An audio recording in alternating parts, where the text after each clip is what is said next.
Video ini dari luar negeri. Dia lagi camping di pinggir sungai atau pinggir danau, teman-teman. Dan ya, dia nggak sadar ada kejadian aneh yang dia alami. Nah, dia sadarnya ketika lagi ngedit videonya. Nah, kalau kalian perhatiin, di situ ada suara yang aneh dan memanggil.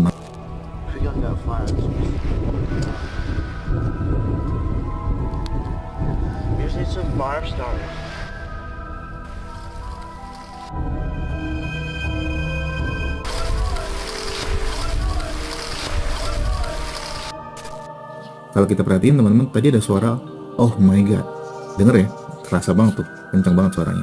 Itu dia nggak sadar teman, tapi ketika dia ngedit, baru dia lihat ngezoom ke area rumah yang ada di sekitarnya, ada sosok dua orang berbaju putih yang berkeliaran di situ, dan mungkin itu yang meneriaki oh my god tadi.